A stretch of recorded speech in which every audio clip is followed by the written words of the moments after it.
There's a photograph that still exists in a locked drawer in Lancaster County, Pennsylvania. It shows 8 people standing in front of a white farmhouse in the summer of 1928. They're all dressed in their Sunday best. They're all smiling.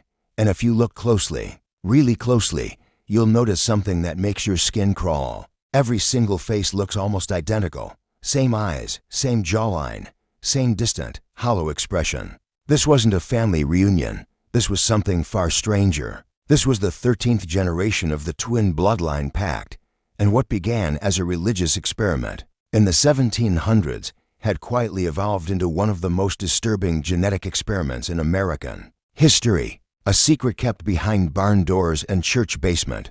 A tradition so dangerous that by the time anyone realized what was happening, it was already too late. Hello everyone. Before we start, make sure to like and subscribe to the channel and leave a comment with where you're from and what time you're watching. That way YouTube will keep showing you stories just like this one. Most people have never heard of the Gemini covenant. That's intentional. The families involved made sure of it. But if you dig deep enough into the genealogical records of certain Pennsylvania Dutch communities, you'll find something that doesn't make sense. Generation after generation, twins marrying twins, always twins, never anyone else. At first, historians dismissed it as coincidence, a quirk of rural record-keeping. But the pattern was too perfect, too deliberate. And when researchers finally pieced together what had really been happening for over 2 centuries, they found something that changed everything we thought we knew about isolated communities in early America. This wasn't about religion. This wasn't about tradition. This was about control. This was about belief. And this was about what happens when human beings decide they can engineer perfection through blood. The story begins in 1703 in a small village outside Philadelphia with a man named Jacob Zimmerman, the belief that would poison 13 generations. Jacob Zimmerman was a Buddhist preacher who arrived in Pennsylvania with his twin brother Samuel. In the spring of 1703, they were 24 years old, identical in every way, and they carried with them a leather-bound journal filled with what Jacob called divine mathematics. He believed that twins were not accidents of nature. He believed they were messages from God. Specifically, he believed that twins represented a return to the original human state before the fall, before sin, before corruption. In his mind, Adam and Eve were never meant to be separate. They were meant to be reflections, mirrors. And the way back to Eden, he claimed, was through the holy multiplication of twin souls. It sounds insane now, but in 1700 Pennsylvania, religious extremism wasn't unusual. The colonies were filled with sects and splinter groups, each convinced they'd found the one true path to salvation. What made Jacob different was his patience. He didn't preach his beliefs publicly. He didn't seek followers. Instead, he waited. He watched, and when his wife gave birth to twin daughters in 1709, he saw it as confirmation. This was the bloodline God had chosen. This was the beginning. By 1715, Jacob and Samuel had each married a set of twin sisters from a nearby Mennonite community. It wasn't framed as strange. It was framed as providence. The women, Anna and Elizabeth Mueller, had been raised in a household that valued obedience and divine order. When Jacob explained his vision, that their children would be the foundation of a purified lineage, they didn't resist. They believed him, and when both couples produced twins within a year of each other, the congregation took notice. Coincidence, some said. Blessing, said others. But Jacob called it proof. He began writing letters to other communities, quiet letters, private letters to families who had recently welcomed twins. He spoke of a covenant, a sacred agreement that would span generations. If twin children only married other twin children, he argued the bloodline would remain pure. The soul would remain undivided, and over time, the families who followed this path would become closer to God's original design. It wasn't forced. It was offered, and in the harsh, uncertain world of colonial America, the promise of divine favor was enough. By 1732, 12 families had joined the Gemini covenant. They didn't call it that yet. They just called it the understanding. For the first 50 years, the Gemini covenant seemed harmless, almost quaint. Families within the pact kept careful records, noting every birth, every marriage, every set of twins. They saw it as a holy ledger, A genealogical testimony to God's plan. The children born into these families grew up knowing their futures were already decided. If you were a twin, you would marry a twin. It wasn't presented as a rule. It was presented as destiny. And because the community was small and isolated, because everyone involved shared the same belief system, no one questioned it. No one resisted. The first generation married in the 1730s. The second generation married in the 1760s.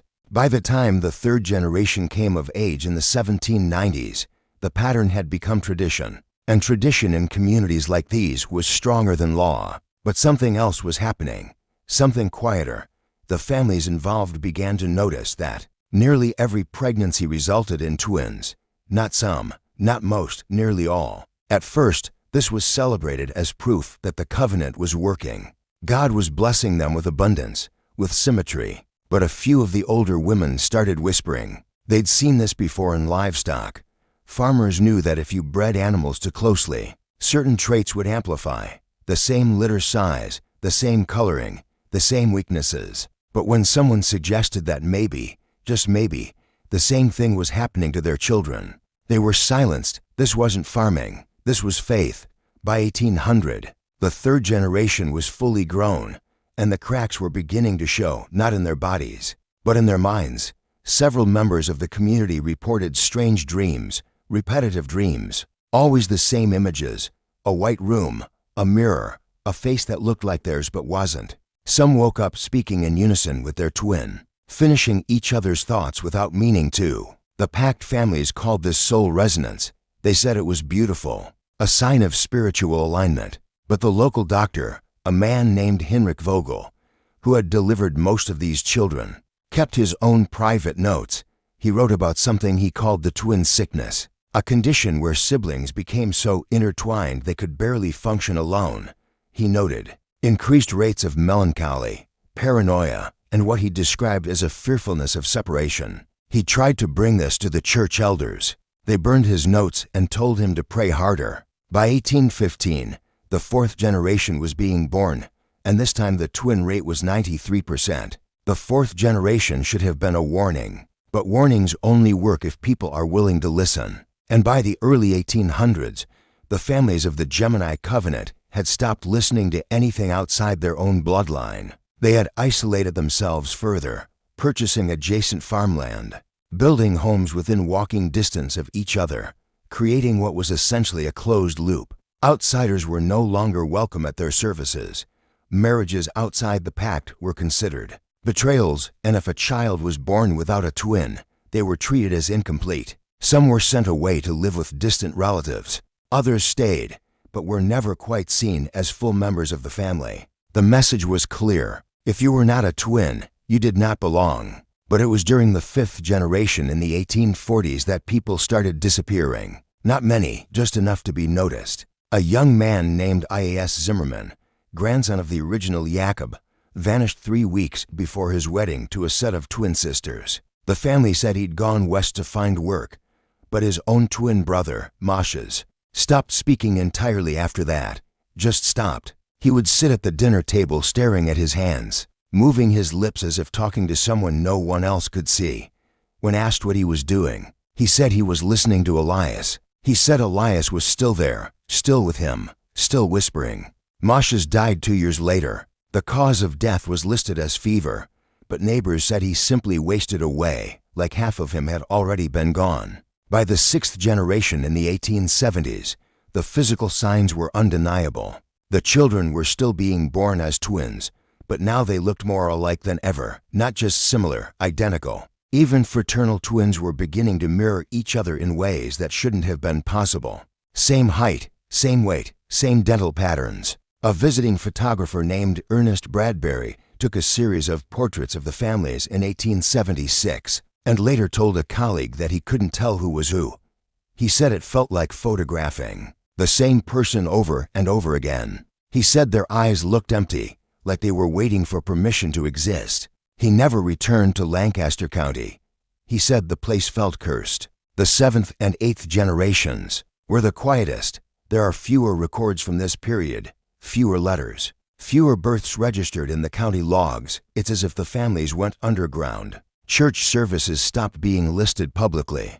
Baptisms were done in private. When census takers came through in 1900 and 1910, they reported that many of the families refused to answer questions. Some homes had bars on the windows. One census worker wrote in his personal journal that he heard children singing inside one of the houses, but when he knocked, the singing stopped all at once, like someone had flipped a switch. He wrote, "It was the most unnatural silence I have ever heard."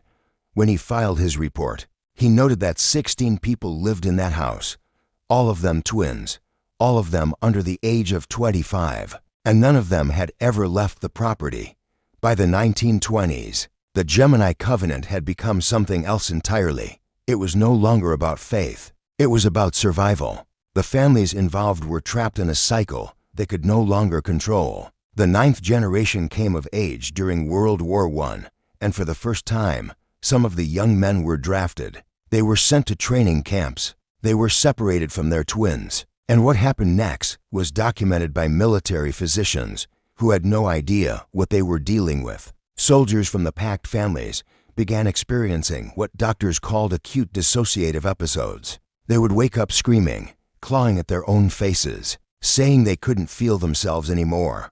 One young man, Abraham Stoltz, was discharged after he tried to carve his twin brother's initials into his own chest with a razor. He said he needed to bring him back inside. He said he couldn't breathe without him. When asked where his brother was, Abraham said he didn't know. His brother had never been drafted. He was still on the farm 300 meters away. Abraham died by suicide 6 days after being sent home. The 10th generation born in the 1920s and 30s grew up in a world that was beginning to ask questions. Social workers occasionally visited the farms. Teachers noticed that the children from these families never played with others. They only played with their twins, and they played the same games. In the same way every single day, a school teacher named Margaret Howell kept a diary of her experiences teaching several children from the Covenant families in 1934. She wrote that to twin girls in her class, Ruth and Rebecca, would sit at their desks and draw the same picture at the same time, not copying each other, drawing in perfect unison, the same lines, the same shapes. She tested them by separating them into different rooms.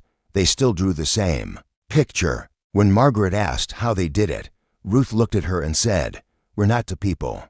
We're one person into places." Margaret requested a transfer the following week. By the 11th generation, in the 1950s, the outside world had begun to intrude. Doctors were visiting, psychologists were asking questions, and the families for the first time were afraid. Afraid of being studied, afraid of being separated, afraid of what might happen if the truth came out. So they did what isolated communities always do when threatened. They closed ranks. They pulled their children out of public schools. They stopped going to town. They stopped talking to neighbors, and the marriages continued. Twins marrying twins, cousins marrying cousins, the bloodline folding in on itself like a piece of paper creased too many times. One local pastor, Reverend Paul Linden, tried to intervene. He went to one of the farms and begged them to stop. He said the children were suffering. He said this wasn't God's will. He was found 3 days later on the side of the road, confused and disoriented. He claimed he couldn't remember where he'd been, but his hands were covered in dirt, like he'd been digging or buried. If you're still watching, you're already braver than most. Tell us in the comments, what would you have done if this was your bloodline? The 12th generation was born in the 1970s and 80s, and by then, the damage was irreversible. These were children who had never known anything outside the covenant. They had no friends beyond their siblings, no experiences beyond the farm, no identity beyond the twin they were bound to. But the most disturbing part wasn't what they lacked. It was what they had become. Medical records that were later obtained through a Freedom of Information Act request revealed something chilling. Multiple children from these families were hospitalized in the late 1980s for what doctors described as mirror trauma syndrome. They would injure themselves in the exact same way their twin had been injured, even if they were miles apart. One boy broke his arm falling off a tractor. His twin, who was at home in bed, began screaming and clutching his arm at the exact same moment. When they x-rayed him, there was no fracture, but he felt the pain. He felt everything. The doctors had no explanation. They wrote it off as psychosomatic, but the families knew better. They had always known. By the early 1990s, the covenant was falling apart. Several members of the 12th generation tried to leave. They ran away to nearby cities, tried to start new lives, tried to break free. But most of them came back, not because they wanted to, because they couldn't function alone. There's a police report from 1993 about a young woman named Sarah Burr who was found wandering the streets of Philadelphia at 3 o'clock in the morning barefoot and covered in mud. She kept saying she needed to get back to her sister. She said her sister was calling her. When the police asked where her sister was, Sarah said she was dead. She had died 2 years earlier in a farming accident, but Sarah could still hear her, still feel her. The officers took Sarah to a psychiatric hospital. She was released 3 days later into the custody of her family. No one ever saw her again. Her name appears on no further records, no death certificate, no marriage license, nothing. She simply vanished into the fold. And then came the 13th generation, the final generation, born in the late 1990s and early 2000s. By this point, the genetic consequences were impossible to ignore. The twin rate was now 100%. Every single pregnancy resulted in twins. But these twins were different. They were born smaller, weaker. Many had developmental delays. Some didn't speak until they were 6 or 7 years old. And when they did, they spoke in a language only their twin could understand. Child Protective Services were called multiple times, but every investigation was quietly dropped. The families had money, they had lawyers, and they had secrets that went back 13 generations. Secrets that, if exposed, would have destroyed not just them, but the reputations of the churches, the local officials, and the historians who had turned a blind eye for 200 years. The last known marriage within the Gemini covenant took place in 2008. A pair of twin brothers married a pair of twin sisters in a private ceremony on a farm in Lancaster County. There were no guests outside the immediate family. No photographs were posted. No announcements were made. And within 5 years, all 4 of them were dead. The official causes were listed as natural heart failure, unexplained illness. But people who lived nearby said they heard screaming from that farm in the weeks before the deaths. Screaming that sounded like it was coming from one voice, but it was coming from all 4 of them at once. Today, if you drive through Lancaster County, you won't find any plaques or monuments marking what happened here. You won't find the farms listed in any historical registry. Most of them have been sold, subdivided, or abandoned. The families that once carried the Gemini covenant forward have scattered, changed their names, or simply vanished into the American landscape. But the records still exist, locked away in university archives, genealogical databases, and the private collections of researchers who stumbled onto this story and wished they hadn't. There are bloodline charts that stretch back 13 generations, each one showing the same pattern. Twins marrying twins over and over. A genetic spiral that tightened with every generation until it collapsed under its own weight. In 2012, a geneticist named Dr. Laura Mean was granted access to medical samples taken from members of the final 3 generations. What she found disturbed her so deeply that she refused to publish her full findings. In the one paper she did release, she noted unprecedented levels of homozygosity and genetic markers consistent with extreme consanguinity over multiple generations. In layman's terms, the children of the Gemini covenant had become so genetically identical that their bodies could barely tell each other apart. Their immune systems were weak, their lifespans were short, and their psychological profiles showed a near total inability to form independent identity. She described it as the biological erasure of selfhood. When asked in an interview what she thought had ultimately killed the covenant, Dr. Menon said something chilling. She said, "They didn't die from disease. They died from saneness. The bloodline ran out of variation. It ran out of difference. And without difference, life cannot sustain itself." There are rumors, of course, there are always rumors. Some say that a few members of the 13th generation are still alive, that they live quietly in small towns under different names, never speaking about where they came from. Others say the covenant never truly ended, that there are families still following the old rules, still marrying only within the bloodline, still believing that purity and proximity to God can be achieved through blood. But no one knows for sure. What we do know is this: the Gemini covenant was not an anomaly. It was a warning about what happens when belief becomes obsession, when tradition becomes imprisonment, when human beings decide they can engineer perfection and ignore every sign that they're creating something monstrous instead. The photograph from 1928 still exists. 32 people, 13 generations, all of them smiling, all of them identical. If you look closely at their eyes, you can see it, that hollow, distant look.